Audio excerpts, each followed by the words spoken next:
하나님의 말씀은 마태복음 17장 1절부터 8절입니다. 마태복음 17장 1절부터 8절. 예수님께서 베드로, 요한, 야고보를 데리시고 따로 높은 산에 올라가셔서 모세와 엘리야와 더불어서 변화된 모습을 보여주셨습니다. 그때에 하늘에서 음성이 나서 하신 말씀 한번 보겠습니다. 하나님의 말씀 생명의 양식 신약성경 28조 마태복음 17장 1절부터 엿새 후에 예수께서 베드로와 야고보와 그 형제 요한을 데리시고 따로 높은 산에 올라가셨더니 그 앞에서 분명대사 그 얼굴에 반씩 빛나며 예수님과 같이 지어지더라.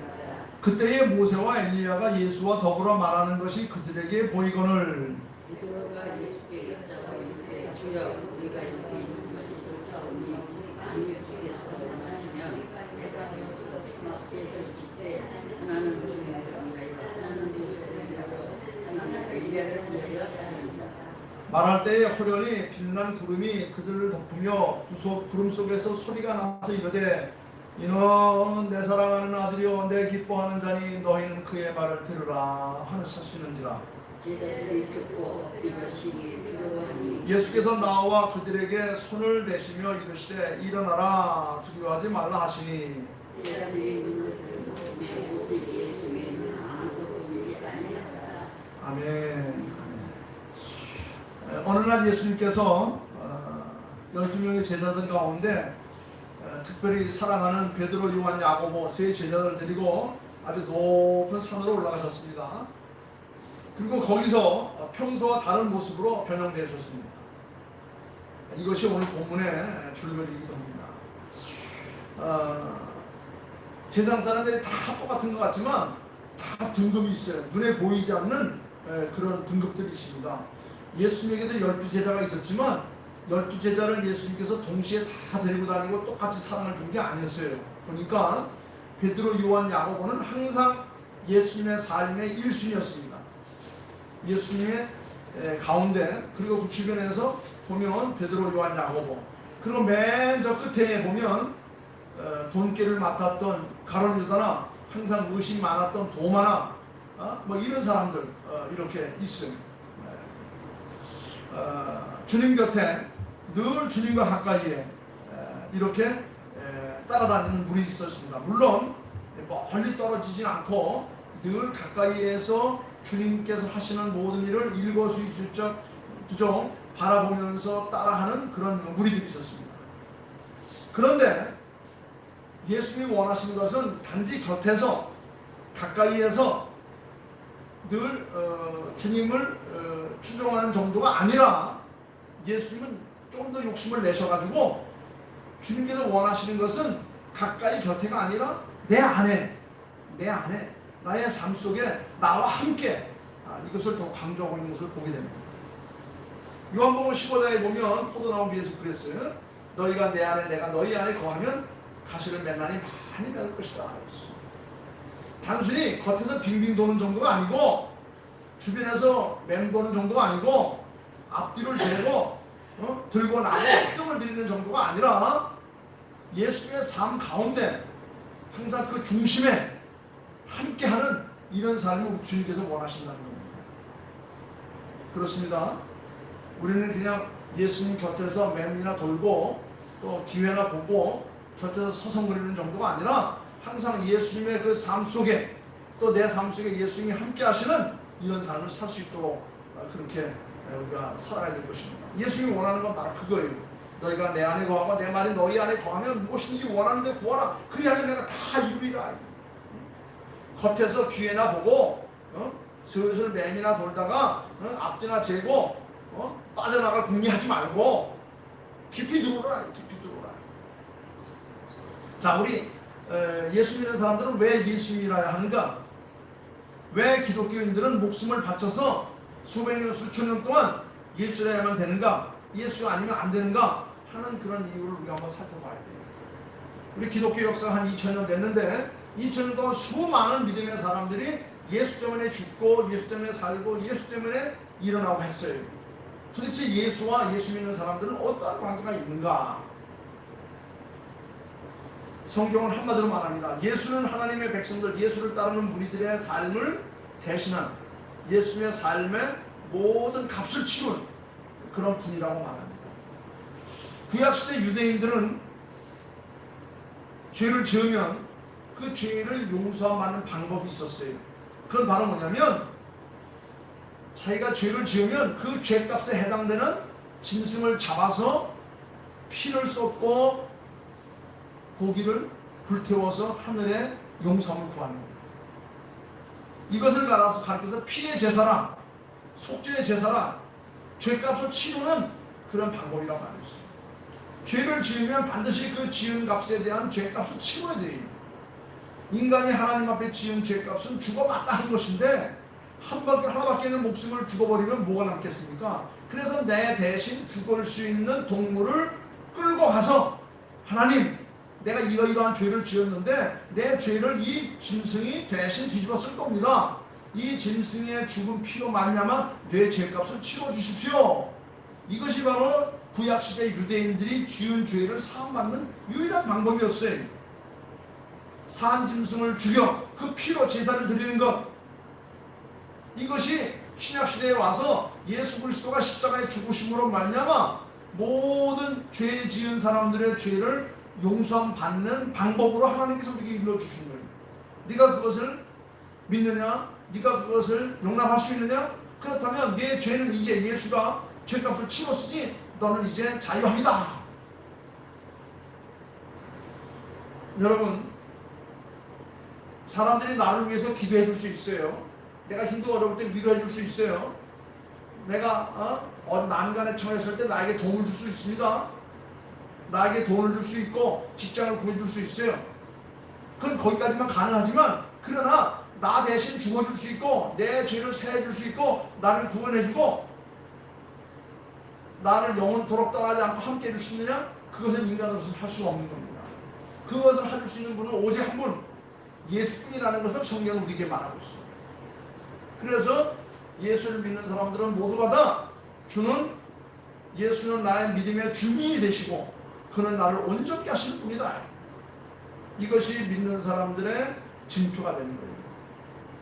또 예수님께서는 바로 우리의 죄값을 치르실 뿐만 아니라 마지막에 하늘로 오르시면서 마태복음 28장에서 그랬어요. 내가 세상 끝날까지 너희와 항상 함께 할 것이다. 놀라지 말라, 두려워하지 말라. 내가 너를 지명하여 불러나니 너는 내 것이다. 하나님께서는 수도 없이 주의 종들을 통하여 우리들에게 말씀에 증거해 주셨어요.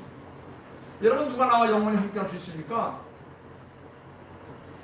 요새 종종 이제 산에 사는 사람들 이렇게 보면은 뭐 부부가 마지막까지 가는 사람들은 부부더라고요. 그럼에도 부부 중에서도 남편이 먼저 하거나 아내가 먼저 하거나, 부모님은 나보다 앞서기 때문에 먼저 하셨고 자식들은 나보다 뒤서기 때문에 또 다른 데 나가서 자기들의 삶을 살아가는 거예요.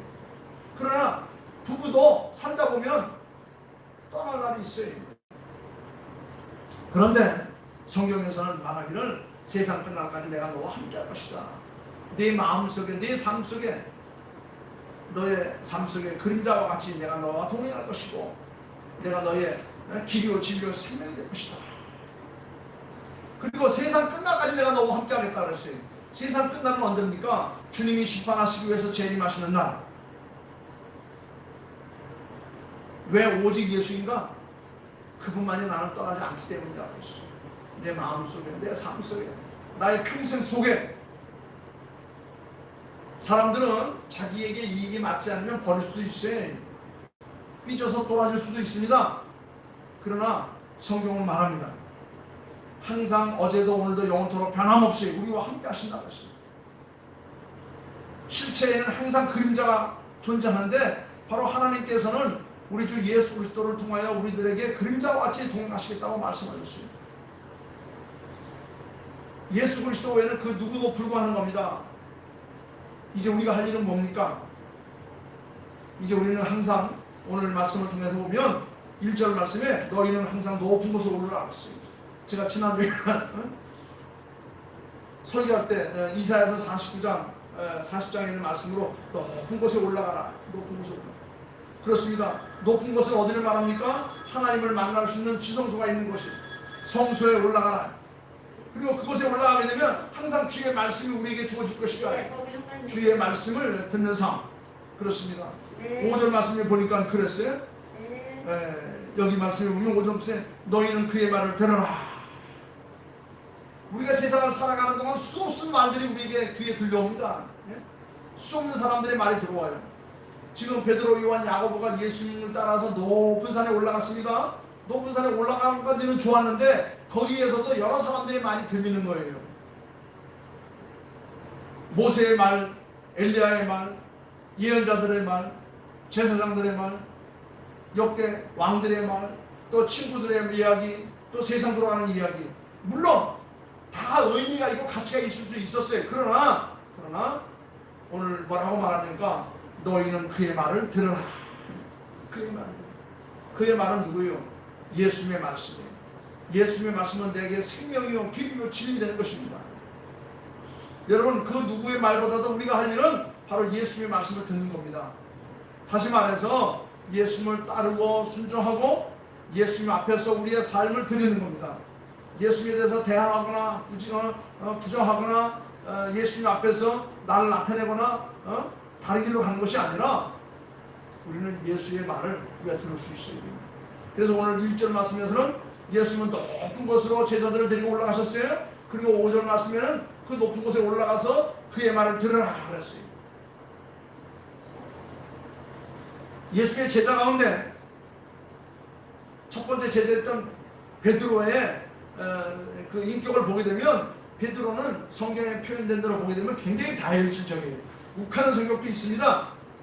의욕심도 강했습니다. 그리고 항상 모든 일에 나서기를 좋아했고 큰 소리를 뻥뻥 잘 쳤어요. 그리고 자기 자신을 아주 과신했던 이런 모습들이 성경에 여러 번에 나타납니다. 베드로는 한마디로 말하면 다혈질적이고 의욕심이 강하고 장담하고 아주 나서기를 좋아하고 참 항상 자신을 나타내고자 좋아하는 그런 사람이었어요. 문제는 자기가 장담한 대로 다 이루어지지 않았다는 겁니다. 큰 소리를 쳤는데 뒤에 가서 빵꾸 나가지고 뒤로 수그러질 수밖에 없는 그런 상황이 많았어요. 그렇습니다. 우리도 똑같아요. 세상 나가 살다 보면 헛소리 할 때 있습니다. 큰 소리 할 때 있습니다. 과시할 때 있습니다. 그거대로 되면 우리가 더 우쭐댈 수 있는데 그렇지 못한 때가 많아요. 많은 사람들이 자기가 참 손해볼까봐 난처해질까봐 꼬리를 치고 수그러드는 사람이 많이 있습니다. 여러분, 베드로는 자기의 그런 자기 과시하는 이런 것들 때문에 오히려 예수님 앞에 자기를 부정하지 못하고 예수님을 부인한 경우들이 많이 생겼어요. 그래서 이 베드로가 예수님을 배신하고 부인했을 때에 그의 결과가 어떻게 됐습니까? 밖으로 뛰쳐나가서 심히 통과하였다고 했습니다. 여러분, 오늘 말씀 속에서 우리들에게 주는 말씀이 뭐냐면 우리는 항상 높은 곳을 찾아서 올라갈 수 있는 그런 삶의 자세가 되어 있어요. 예수 믿는 사람들에게 가장 중요한 것은 하나님 앞에 예배하는 삶. 그 예배하는 자리에 주의 말씀이 울려 퍼질 것입니다. 하늘의 음성이 우리의 삶 속에 들어올 것입니다. 그래서 그 말씀대로 우리가 살아가게 되면 우리의 삶 속에는 오직 예수만 보이게 되는 겁니다. 예수만 나타나게 되는 겁니다. 마지막 절에 보니까 뭐라고 그랬습니까? 8절 말씀에 제자들이 눈을 들어서 보면 오직 예수 외에는 아무것도 보이지 아니하더라 그랬습니다. 그렇습니다. 우리가 높은 곳에 올라가서 주의 음성을 들으면 우리의 삶 속에는 시온의 대로가 확 열리면서 오직 예수 외에는 다른 것이 생기지 않고 우리의 길이 일치월장으로 뻗어나가게 될 것입니다.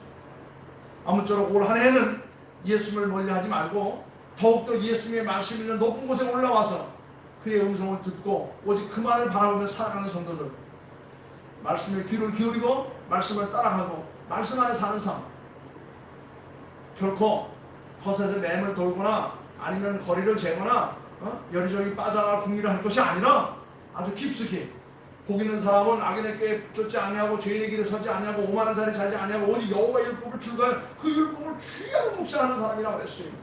그 말씀 가운데 사는 사람이라고 말했습니다. 올 한 해 동안 더욱더 예수님의 삶 속에 깊이 들어와서 말씀 속에 깊이 들어와서 우리의 심령을 주 앞으로 드리기만 하면 오늘 말씀하신 대로 오직 우리의 삶 속에는 예수만이 나타날 것입니다. 예수만이 나타나면 그 다음에는 모든 것이 다 만사형통의 길이 올 거예요. 죄사함은 물론이거니와 그 죄사함으로 말미암아 우리에게 오는 영화의 삶, 영원한 천국에 대한 보상, 예수로 말미암아서 우리에게 주어지는 영적인 신비한 놀라운 능력들, 하늘의 신령 은혜가 채워지는 것들, 그렇습니다.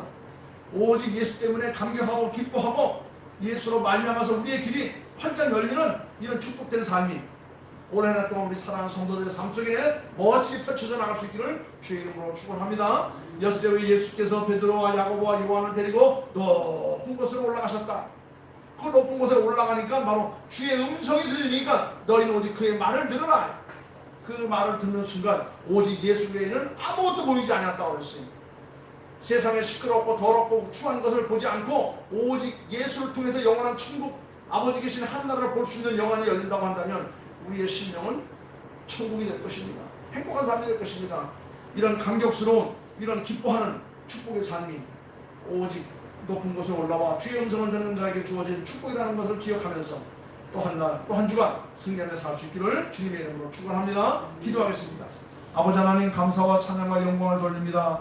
예수님께서는 그가 사랑하는 베드로, 요한, 야고보를 따로 데리고 높은 산에 올라서 하늘의 신령한 것을 그들에게 보여주었습니다.